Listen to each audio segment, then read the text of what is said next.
Hi everyone, thank you for coming out today. My name is Grace Olskamp and I am the Communications and Outreach Associate for the Healthy Environment Alliance of Utah, also known as HEAL Utah. HEAL is a local advocacy organization that's been around for 20 years, and we have worked both on the ground and up here at the Capitol, as well as on the regulatory side of things, on issues like clean air, energy and climate, and radioactive waste. And radioactive waste is actually where we got our start about 20 years ago out in the West Desert. We were working to protect and defend communities from toxic waste, hazardous waste, including nuclear waste at the time.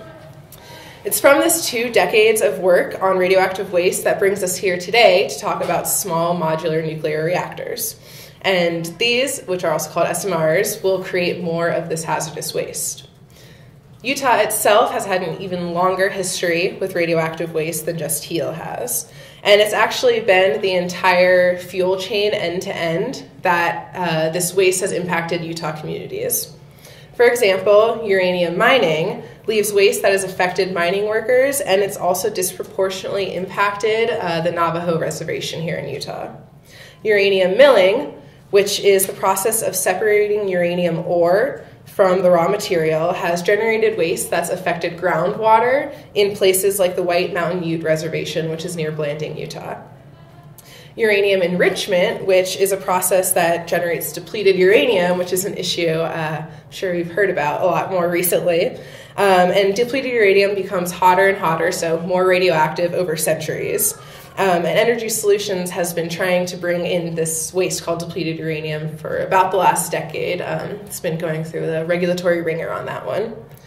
And then nuclear power itself generates one of the most highly radioactive materials, which is the spent nuclear fuel rods, which obviously once they're spent, they can't be used anymore. But even with all these different types of waste, our nation still has no general consensus on what we can actually do with it and how to safely dispose of it. But even though there's no consensus, Utah has somehow wound up being the nation's dumping ground for all of this waste for a couple decades now. And while small modular nuclear reactors, what we're here to talk about today, will create more radioactive waste, there are also some serious economic risks and concerns that we have for this unproven, untested technology. And our 2 speakers here today are going to talk about all of these economic risks. Up first is HEAL Utah's Executive Director, Dr. Scott Williams. And prior to joining HEAL, about a year and a half ago, I think, Scott was a pediatrician at the University of Utah's department, and he focused on caring for children, specifically in clinics serving Utah's native populations, migrant workers, and other underserved families. After that, he also served in various executive positions at the Utah Department of Health. And our next speaker is in town just for a day, Peter Bradford. And he is a former U.S. Nuclear Regulatory Commission member, as well as the former chair of the Maine and New York Utility Commissions. But Peter has also taught nuclear law and policy at the Vermont Law School and the Yale School of Forestry and Environmental Studies. And this is just some of his few recent accomplishments. There are many more after that. But with that, I will hand it over to Dr. Scott Williams, who will start letting you know about what SMRs are in the first place. Thank you. Thanks also from me for being here. We really appreciate you covering this story. So the Small Modular Nuclear Reactor project is a project that is proposed to be built at the Idaho National Laboratory up near Idaho Falls. It's a first-of-its-kind project, and it basically takes the traditional nuclear reactor technology in a large plant and puts it in a smaller module, and then links 12 of those together to generate about the same amount of power as a medium-sized nuclear reactor. So it's first of its kind in that it's modular, but it's old technology in terms that it generates just as much waste per kilowatt as a traditional nuclear reactor does. They need entities to subscribe to this power, so they're asking small Utah communities who are members of the Utah Association of Municipal Power Systems, called UAMPS, to sign up to commit to use this power for the next 40 years, and then to re-up for the 40 years after that, so it's an 80-year project. The communities that are involved are not customers of Rocky Mountain Power. They're communities like Logan, Utah, Bountiful, Murray, Santa Clara, small towns with ratepayers who are being asked to take a chance on a brand new form of generating electricity. And while Grace said we have a history of working on nuclear waste, we're just as concerned for this project about the costs that are being put at risk for these ratepayers in these small communities. And that's why we're glad to have Peter here today to talk more about it, because his expertise is in energy policy and financing. So some of the unanticipated costs we're concerned about is what is it going to cost to secure the water rights needed for this project. Nuclear power plants require a lot of water because it's basically heat that generates steam that turns turbines that creates electricity. And then there's a lot of cooling that's needed from water for these hot nuclear rods. What is the cost of building the unanticipated cost of building transmission lines out of the Idaho National Laboratory to the customers where they're needed? What are the assumptions regarding security and safety perimeters that are imposed on traditional nuclear power plants? And this project is trying to get waivers to significantly reduce those security perimeters. And then what is the cost related to the subsidies from the Department of Energy and the attempts to get federal installations to also subscribe to this power? So we're concerned that this project may not have the ability to deliver power at costs that are competitive with wind and solar, the costs of which are coming down dramatically. And while these are local government decisions that will be made at the city councils of each of these small communities over the next year and a half, the state has also paid attention to this process. There's a resolution currently making its way through the legislature, Senate Concurrent Resolution 6, in support of advanced nuclear technology.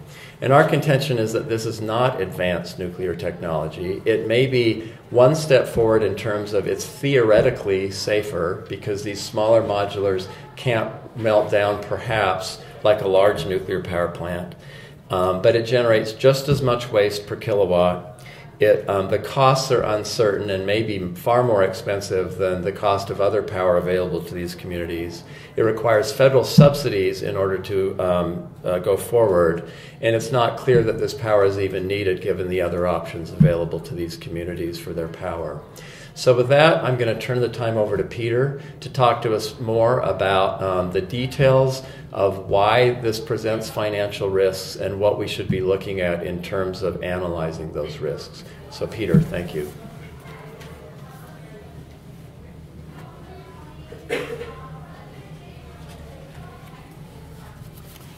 Thank you.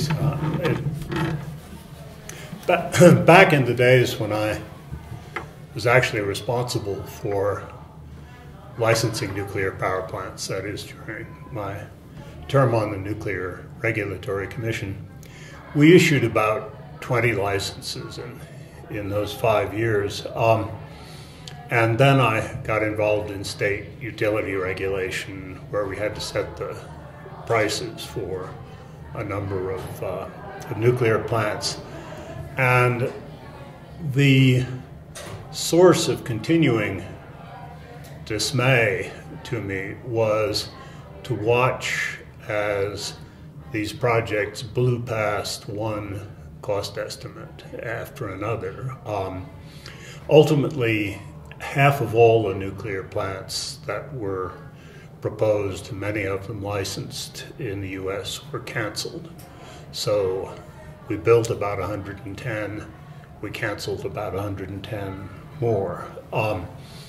And on top of that, the cost overruns ran often to the hundreds of millions of dollars, sometimes to the billions. And they had substantial adverse effects on customers of all sorts, obviously low-income customers, marginal businesses, but also large industrial customers. They were a real blow to job creation in industries that had high electric bills. Coincidentally, Well, as a result of that experience, a couple of important things happened. The United States turned more and more to competitive power markets in order to decide what types of facilities got built. And as a result of that, no new nuclear plants were bid for many years because they couldn't compete. Then at the turn of the century, the year 2000, the administration and the nuclear industry announced that it was time for a renaissance in nuclear construction, the so-called nuclear renaissance. And they put forth a set of cost estimates for new nuclear technologies. Interestingly enough, the initial cost estimates were in the 6 cent per kilowatt hour range, which is exactly the proposed cap on the costs of power from the SMR project we're discussing today. However, within a few years, those estimates had all been blown away. And in fact, most of the plants were also blown away, that is canceled. But the only one still being built is now being built against a cost estimate of more like 15 to 18 cents a kilowatt hour. So 2.5 to 3 times the estimate on which the state of Georgia, as it happens, was persuaded to enter into the project. And in fact, this tradition of lowball initial cost estimates, vendor cost estimates, has been characteristic of the nuclear industry almost since its beginnings. It's a big part of the reason why we've had so much wastage and cancellation. It also, these canceled plants and cost overruns had very substantial impacts on public power. Municipalities like the UAMPS members, larger cooperatives as well.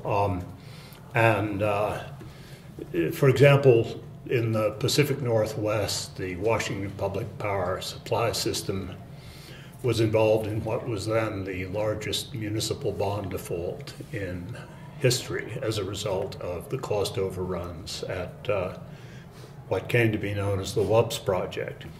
But even in the projects that were part of the so-called Renaissance, that is those in the last 10 years, Jacksonville Electric is now looking at a doubling of the cost estimate against which they bought into the Vodal project in Georgia. Their bonds have been downrated. They're involved in litigation as to whether they'll be able to get out or not. We're still, Santee Cooper, which is the South Carolina equivalent to UAMPS, took a substantial share of the Virgil Summer project, which was canceled 2 years ago after Westinghouse went bankrupt in trying to build it. But it was only canceled after $5 billion was spent trying to build it. So the customers of Santee Cooper are looking at paying off this very substantial, their share of this very substantial sum of money for many years into the future, and they'll get nothing in return for it. Now, one might say, well, that's fine, but UAMPS has an assurance of a cap at 6.5 cents a kilowatt hour, so how bad can it get? Unfortunately, there are two respects in which it could get quite bad. One is if substantial cost overruns are experienced, as has been the case at these other projects, the almost inevitable result is that the other partners will come back to UAMPS and say, you know, we meant for the best, but if we stick to that cap, we're not going to be able to finish this project on which tens of millions, hundreds of millions, in Vodal's case, billions of dollars have already been spent. And so that money will be wasted, and even though it's been spent and maybe we could have done something cheaper. It's still a good idea to finish the project.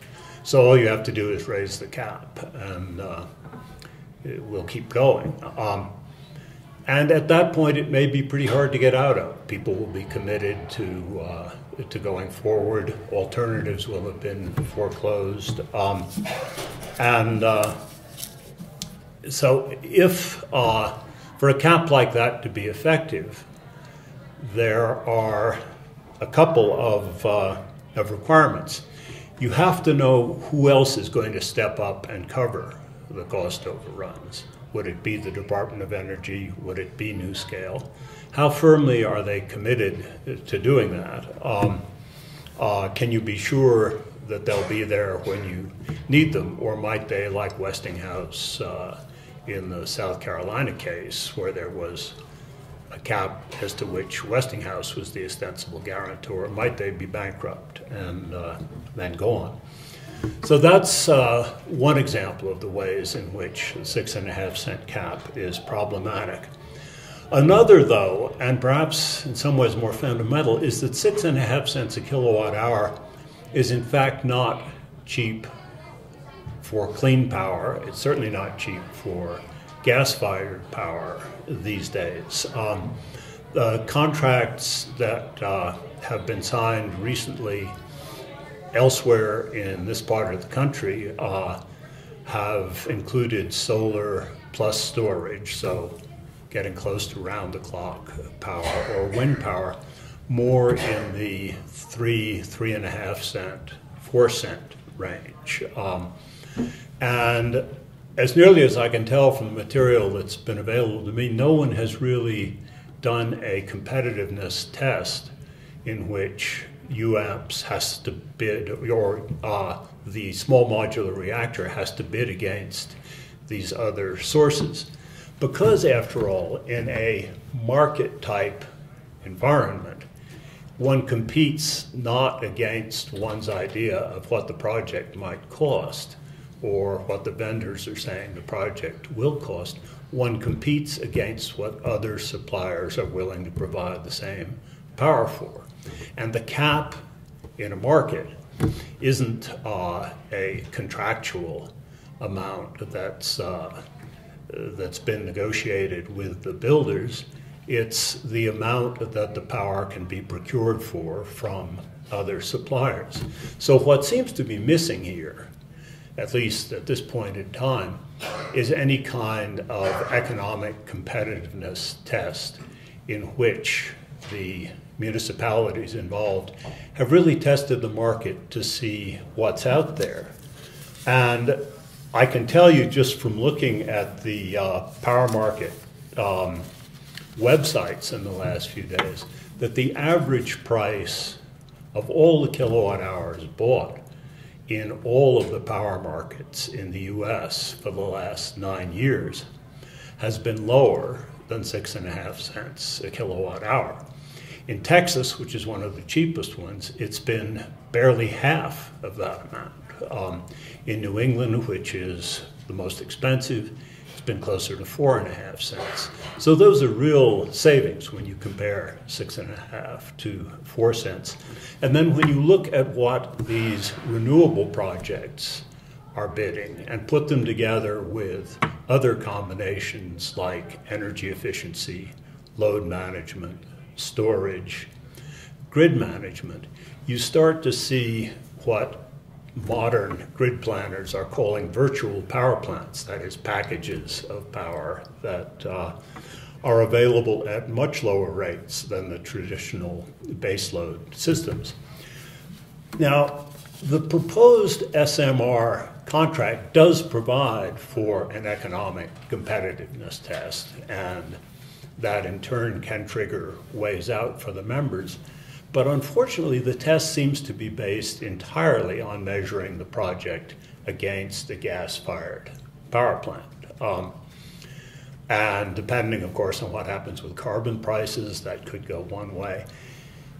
It happens to be exactly what was done in both Georgia, where the plant is now estimated to cost $29 billion, well over twice the original estimate. And South Carolina, where the plant is canceled with that $5 billion hole in the ground. But the test was always under the control of the utilities building the plant. And guess what? They used very high gas prices, estimates of gas price volatility that no one who's in that business for a living seriously believed. And they kept coming back in and saying, guess what, we've done a test, the nuclear plant still wins, even though the costs continue to escalate. So 2 risks in the economic competitiveness test as it's structured here. 1, it focuses only on gas. 2, it's being done by the entity with the greatest vested interest in going forward with the project. I think that's probably enough to give you some picture of the uncertainties and the risks that that confront the municipalities that are trying, with no experience themselves in nuclear construction, to decide whether to go forward with this project. And this, I guess, the strongest single piece of advice I could give them based on experience elsewhere, and with all deference to the fact that it's them and not I who have to decide the future in their service territory. It's test the markets in an impartial and open way. Find out what's really available out there. And if you're still interested in the SMR project, at least set the cap against the market price of what's available rather than the 6.5 cents. And transform it into a real cap and not this kind of illusory notion that has so often in the past history of nuclear power gotten small utilities and large utilities alike to the point where they've spent so many millions on a plant that they feel they can't back out, and then they spend more millions and more, always on the logic that, yeah, we've spent much more than we ever would have if we'd understood from the beginning, but it's only going to be a little more to finish it. And by the time that story is over, some plants have cost as much, and this is in dollars of 1980, as $5 and $6 billion. And now we have Vogtle in Georgia, now estimated to come online 8 years late and $15 billion over budget.